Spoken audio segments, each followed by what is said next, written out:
Hi viewers, I have made in other video for your easiness and in order to clearly get the idea of the open door scholarship second stage.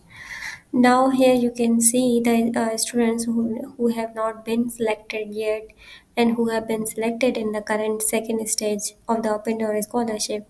You can see that this person have been already selected in the second stage.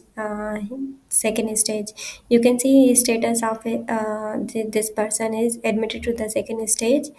He applied for two of the programs, for the masters as well as doctoral program. Now you can see this persons have filled in. Your result is 47 points. You are admitted to the second stage.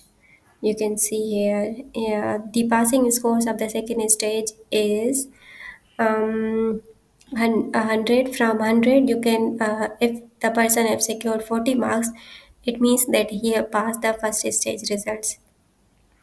Okay, then now coming to this, you can see he have fulfilled the इन्होंने अपना portfolio fill किया है। अब इनका देखते हैं second जो इन्होंने फिल किया है उसमें इनके कितने मार्क्स आए हैं।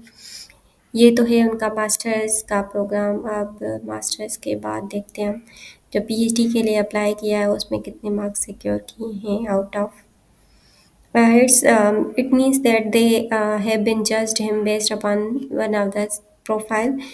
एक ही प्रोफाइल है तो एक ही प्रोफाइल के बेसिस पे इन्होंने इनको मास्टर्स के भी मार्क्स दिए हैं और पीएचडी के लिए भी सेम मार्क्स असाइन किए हैं। अब आप क्या करेंगे कि ये आपका हो गया है, मतलब कि आप सेकेंड स्टेज क्लियर कर चुके हैं। अब आप ट्राई करेंगे कि 47 मार्क्स से ज़्यादा आपको मार्क्स सिक्योर करनी है। अब जो सेकेंड स्टेज होगी वो आपकी होगी 100 मार्क्स की। अब 100 मार्क्स में से आपको कितने मार्क्स लेने हैं पास होने के लिए? आई बिलीव कि आपको वहाँ से 60 to 70 या फिर 80 मार्क्स लेने पड़ेंगे, क्योंकि they mostly take average of first stage and second stage for the student in order to hunt for the open door scholarship, or you can win the open door scholarship.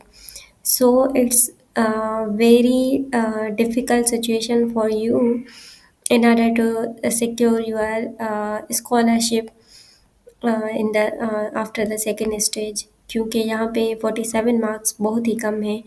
When I applied in the open door scholarship on my portfolio there were 90 marks out of 100.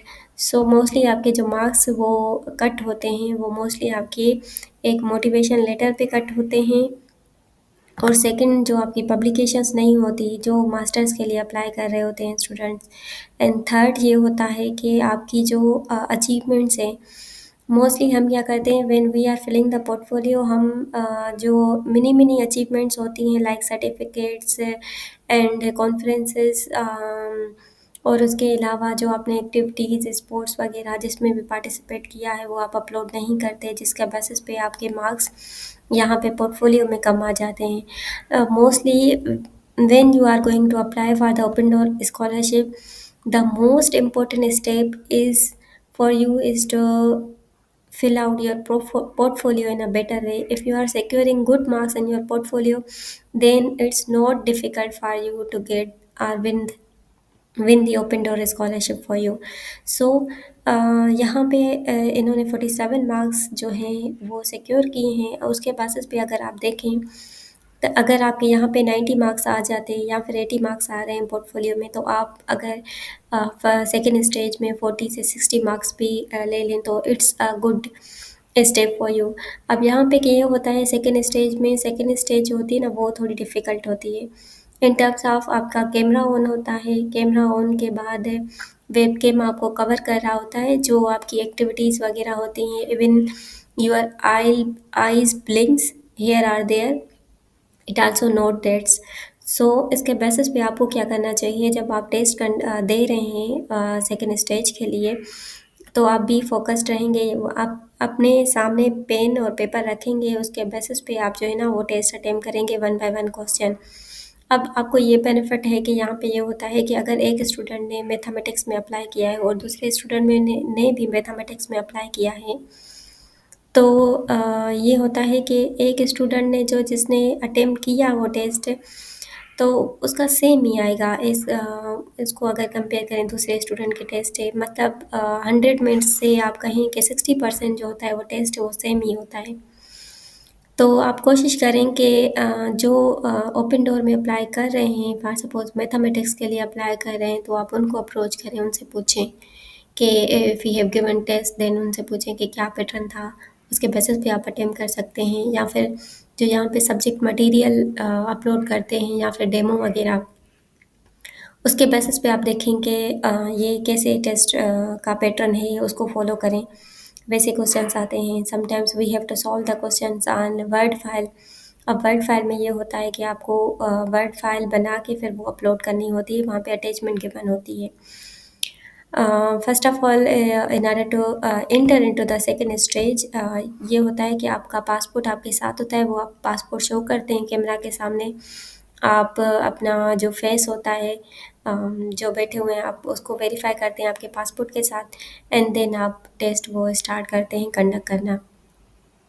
वहाँ पे जब आप login होंगे second stage में, वहाँ पे webcam जब on होगा तो वहाँ पे आपकी पिक्चर क्लिक होती है, आपके पासपोर्ट की भी एंड आपके फेस की भी, वो वेरीफाई करते हैं दोनों, and then you enter into the second stage. Okay, तो so don't be confused about it कि सेकंड स्टेज में जब हम एंटर होंगे, टाइम स्लॉट तो आपने सिलेक्ट कर लिया। अब टाइम स्लॉट के बाद आपने क्या करना है, बस आपने अपना पासपोर्ट अपने साथ रखना है और आपको सीधा होके कैमरा के सामने आप एंगल को कवर करेंगे और देखेंगे कि मेक श्योर कि जहाँ पे आप टेस्ट दे रहे हैं वहाँ पे कोई शोर ना हो और ईज़ एनवायरनमेंट हो, so that you can give the test in better way. Question regarding this interview stage, you can ask me through commenting on my video. Thank you very much.